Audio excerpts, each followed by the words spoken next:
that. Thank you. Ms. Mott?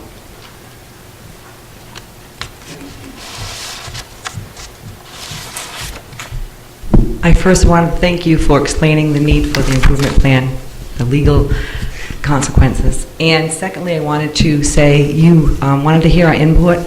I think many parents in the audience tonight do have a problem with their 7-year-old child riding the bus with a 17-year-old. I think that is definitely going to be an issue. Secondly, on the cuts, as opposed to having no sports, why just not give someone the option of paying the increased fee, and that would help the subsidized 100,000, it looks like from the way I'm reading it. So I just think that it's not necessary to consider eliminating all sports when you can increase, give the child the choice, give the parent the choice. And that's about it. Thank you. Thank you. Can I ask her a question? Sure. Mr. Carney, one moment, please. Lisa, can I just ask you one question? By that you mean you have heard and that you wouldn't be opposed to paying an additional, say it's $225 now, you're saying to raise the fee or suggesting? Absolutely, as opposed to eliminating sports altogether. We subsidize this from here, $100,000 to the sports department. And if increasing the fee by $25 would eliminate the need for the school to subsidize it, then why don't we give the child and the parent the option to do so they can play? I will say, I have seen some of the listings of, and I know you guys have seen it too, I think, of the local schools around us and what they're doing for sports fees. We're actually not the highest. Some are at $250, some are at $275, and one was actually at $300. Most of those do add a family cap of something. So, you know, I think that, I know in my brain, that's one of the things I'm trying to wrap my head around is, and I'm glad that you brought that up, because we need input of what people want. It's hard, we're 5 people, and we're trying to make a decision for the whole school community, but if we don't hear from the community, we can only make our best decision. So I appreciate that input. Thank you. Mr. Carney? Yeah, I just had a couple of comments. Looking across the cuts, I would be quite honest, I think they're all horrible. And with respect, I understand what you're trying to do and how you're looking at it. Those are options. To the comment that was made by the speaker before me, I would rather see increased fees than to see cuts. When we look at a performance plan of how to improve the district,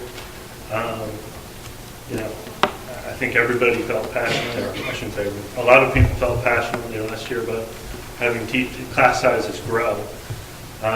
So obviously that's on the district plan, and I strongly encourage that's something we look at. And also you know, I look at some of these revenues, $2 for students, grade 7 through 12. So by the time my children get into high school, what is the fee now currently for? $125. $125 at just the high school. At just the high school. So for a family with 3 children, you're at $375. You add $2 to it, you're going to be at $2 a day. I understand that's an additional cost of $1,080. Yes. At that price, it's more than just, you know, I heard a comment saying that we need to put the money in the classrooms, the $1,500 a year to get my kids to school. That's pretty big. So, you know, I'm not really looking for an answer back. I'm just saying, you asked for comments. I'm looking for an explanation, though. Are you saying $1,500 is too much, or it's okay? I'm saying that's an excessive price tag for a family to get their kids to the school. Now, the comments around could they walk a mile, could they walk half a mile to a bus stop? I absolutely agree. I think having my child picked up at the end of my driveway is a bit extravagant. You know, I would rather see them walk to the end of the road than pay an extra $2. So. Can I expand on that? I'm sorry, go ahead.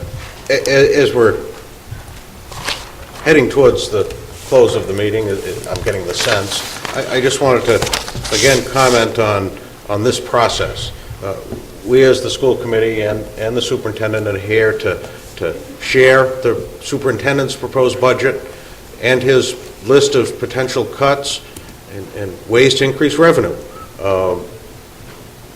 We very much appreciate the input from people that were able to attend tonight. We look forward to additional input. My first reaction to this presentation was one word: inconceivable. I've had a couple of weeks to review it and to look at it, and I'm trying to conceive of a way to continue to improve the Westport Community Schools by virtue of new assessments and experiences both in the arts and music as well as quality of academic education. So we're looking for your input. We appreciate the strong support showed for arts, music, as well as all the other programs and all the input that was given. We have, as a body, made no comments on the list of proposed cuts. I, for one, as in my closing comment, would mention I don't see how we can increase fees on sports because we pretty much doubled them last year. If there's an increase in sports, I believe it's our responsibility to pay some administrative cost of having sports and activities as part of the scholastic experience. I haven't changed that view. People have heard it last year, and I'll continue to support the idea of providing non-academic enrichment experiences for the students. And that will include arts and music as well as sports. So again, with that closing comment, it does not address the biggest task at hand, and that's to figure out where we're going to cover our costs from. Will it be some retooling of our expenses? Will we find some new revenue sources? I don't think so. The idea of we'll find the money, in my short tenure, there's no money there. So thank you for the opportunity to have a few comments. You're welcome. Anyone else? I just have 2 comments on Mark's bus. Okay. Have we explored the option of, and I'm not endorsing anything, I'm just sort of throwing ideas out there. I agree with Mark that I think those bus fees are ridiculous. $360 is absurd for me to, right off the bat, 2 kids, right off the bat already in up over my head when you add in the sports fees.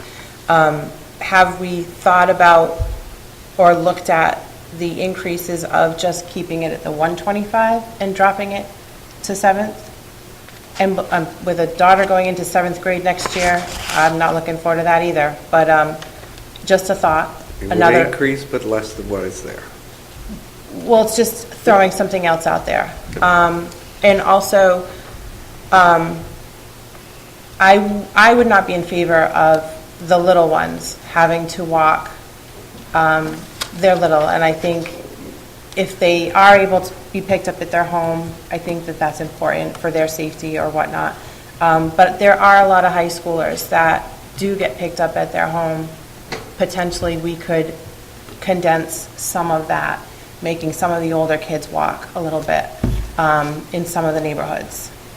So I'm wondering if maybe that's another place to take a look at and see exactly how far we're going, how far the, Are you suggesting, like, we have 2 sets of runs? Yep. We have the middle school, high school, and then the right. elementary. For the middle school, max. high school run, Okay.